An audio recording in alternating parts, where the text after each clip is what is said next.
I see people are tuning in from all over the world. We've got Nigeria, we've got Ghana. Very cool. Hey, happy Saturday to some of you. It's Friday here, and Friday means we've got trivia.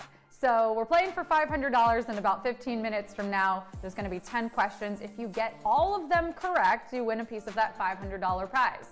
Now, I'm going to give you the answer to question 8, but before I give it to you, you gotta try a little bit. It's not so easy. So for no points, for no money, we're gonna have you attempt to guess the answer to question 8 to tonight's trivia game, and then I will reveal the correct answer. But I'm gonna say, so far in all of the polls that we've done here and trying to get you to answer the questions, you've always been correct. The majority has always been correct, so this is the place to be, hanging out with all the smart kids.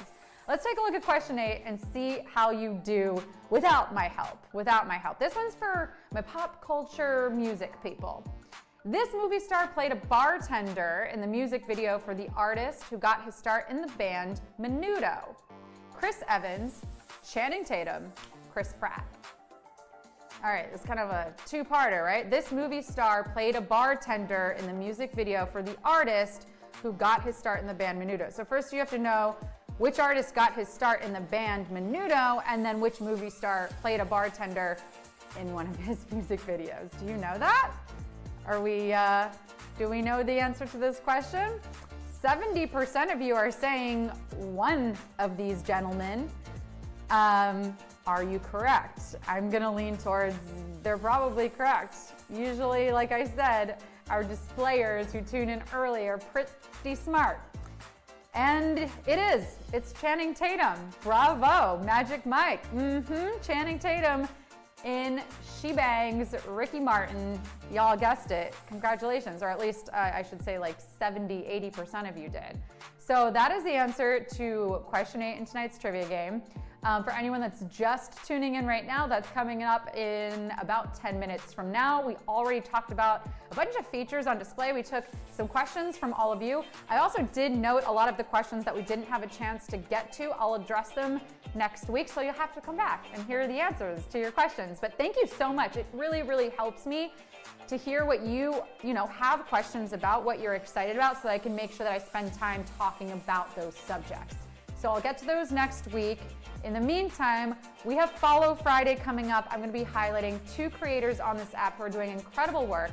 We'll be right back.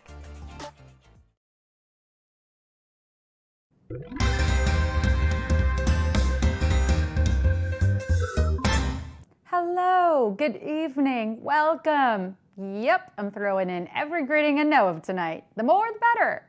Howdy, hey, what's up? Shalom. Why every greeting, you might ask? Well, some people say you can have too much of a good thing. But to those people, I say, Friday energy? Really? Can you really have too much of that? The best day of the week. The only weekday to full touch the weekend, and not just like a tap on the shoulder. I am talking a full-on bear hug from Friday to Saturday. You ever hear anyone say Tuesday? What about thank God it's Sunday? No day does it like Friday. Yes, it's a lead into Saturday, but what's the New York strip without the Oysters Rockefeller? I'm saying, the appetizer is an important part of the meal itself. Need further proof? It's the only day of the week that shares a name with everyone's favorite fried potato. Yes, of course, I would like some ketchup on the side. Are you crazy? Well, if you made it here tonight, you must have a pretty decent head on your shoulders, and you're ready to prove it too. Because we've got 10 questions to put your knowledge to the test. And if you tuned into the 7:30 pre-show, you got the spark notes for question 8. No cheating. Make sure you join me and the rest of our favorite display bees every single weeknight before the show to optimize your experience here in the app. Well, I hope you're ready to dive right in, friends, because the weekend begins as soon as we start. It's time for display trivia.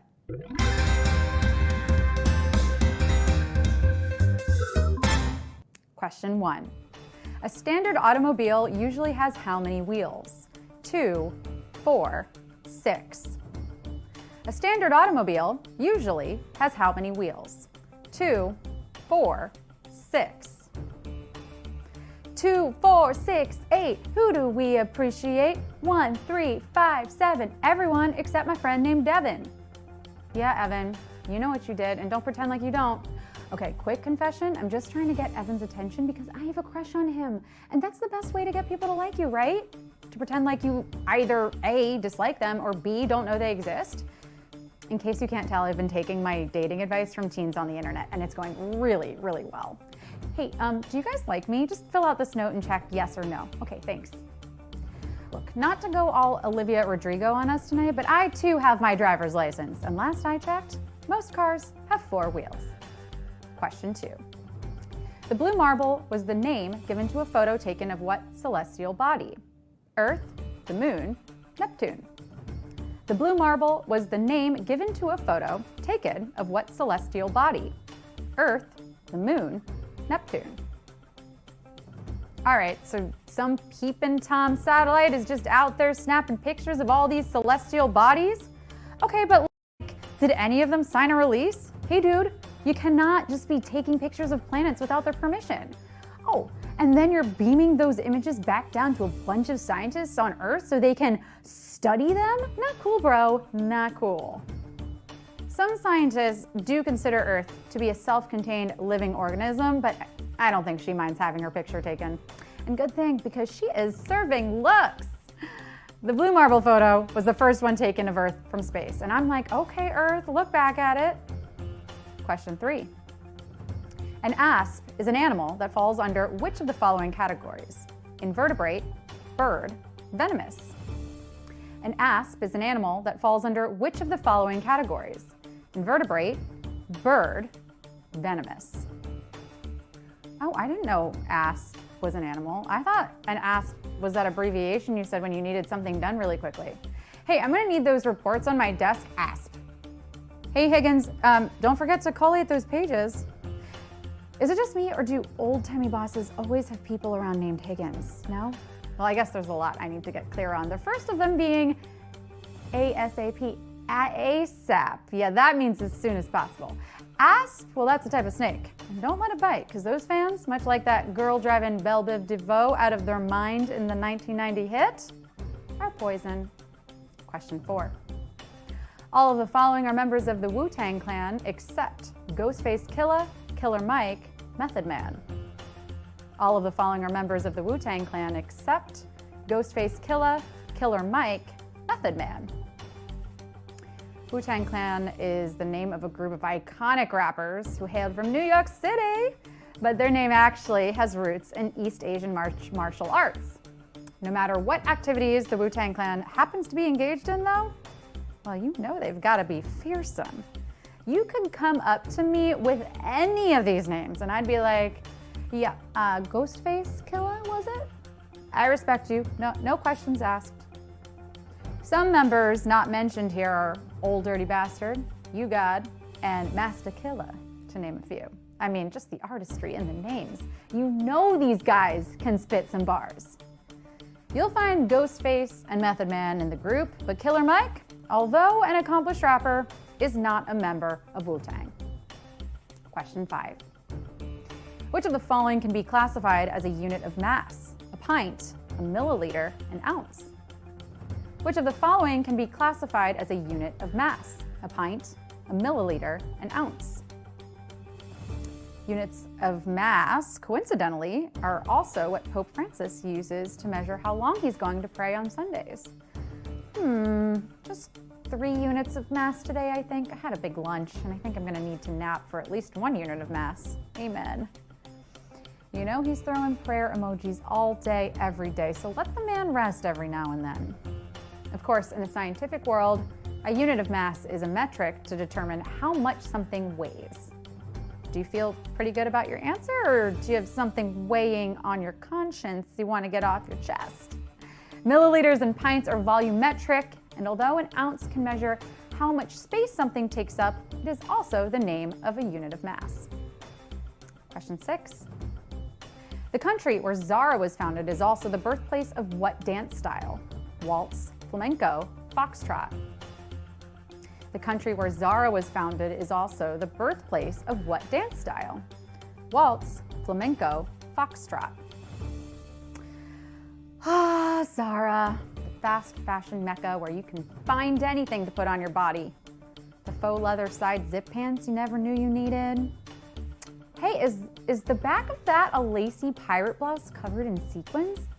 Count me in. Yep, Zara is the place to go for clothes you'll wear once, come out of your fever dream and say, hey wait, why did I think a suede nightgown was a good idea? If you wear a suede nightgown, you will have a fever dream, by the way. The fabric wouldn't breathe and you'd wake up sweating, I guarantee it. The good news is there's plenty of practical clothing there as well, and plenty of breathable items so that you can get your flamenco routine in tip-top shape. Flamenco and Zara, both from the country that claims Barcelona. Question 7. In a traditional orchestra, how many sections share their name with a type of metal? 1, 2, 3. In a traditional orchestra, how many sections share their name with a type of metal? 1, 2, 3. You know what type of music is really metal? No, not screamo. And no, not hardcore punk rock. No, not even the cast of Stomp just banging trash can lids together for 3 hours straight. The most metal form of music? Classical, duh. Oh yeah, Beethoven was totally kicking it, sticking it to the man. What's more rock and roll than composing full symphonies despite having gone almost completely deaf? That's metal. Also metal? Brass instruments. Those babies make up their own entire section. In fact, one of the 4 in an orchestra. Woodwinds are made of metal, but rather than being named for the materials they comprise, are named for the reeds that produce their airy sound. Question 8. This movie star played a bartender in the music video for the artist who got his start in the band Menudo. Chris Evans, Channing Tatum, Chris Pratt. This movie star played a bartender in the music video for the artist who got his start in the band Menudo. Chris Evans, Channing Tatum, Chris Pratt. Every Hollywood hunk has got to start somewhere, right? Rome was not built in a day, but neither was Zac Efron, my dear friends. On a side note, that saying is so silly. Of course Rome wasn't built in a day. Anything built in a day is not going to last. Look at shotgun weddings. What happens in Vegas stays there because you'll sign the divorce papers before you even leave the hotel. But the Hollywood hunk, who would go on to star in a number of films, including one based on his experience as a male stripper, is Channing Tatum. And he is an extra in the background of Ricky Martin's She Bangs. She may bang, but after all these years, Mr. Tatum still slays. Question 9. The English word that comes from Swedish and means a wide variety gets its name from what type of food? Buttered bread, pickled herring, cured pork. The English word that comes from Swedish and means a wide variety gets its name from what type of food? Buttered bread, pickled herring, cured pork. Look, I don't know a lot of Swedish. And the Swedish I do know, I picked up from all of the fights I've had building IKEA furniture with my boyfriend. A couple who assembles a Raskog utility cart together, dines on a Ravaror table together, and sleeps in a Malm bed together. That's just the way it goes. But I do know that this game is almost over and y'all are probably ready to see if you won already. The English word meaning a wide variety to which we're referring is a smorgasbord. And a smorgas? Well, that's some open-faced buttered bread. Get some lingonberry jam and we are in business, because it's time for the final question. Question 10. The person who coined the phrase "speak softly and carry a big stick" was a vital player in what world event? The Mexican-American War, construction of the Panama Canal, the U.S. entry into World War II. The person who coined the phrase "speak softly and carry a big stick" was a vital player in what world event? The Mexican-American War, construction of the Panama Canal, the U.S. entry into World War II. Speak softly and carry a big stick. Okay, interesting point, but I do have some questions. How soft is too soft? Like, what if I'm speaking so softly no one can hear me? And then everyone just sees me carrying said big stick and they're like, why is Sarah whispering to herself and carrying that tree branch? You know, I saw her the other day. She really didn't look well. Also, where do I get the big stick? Should I just like hang out at a dog park?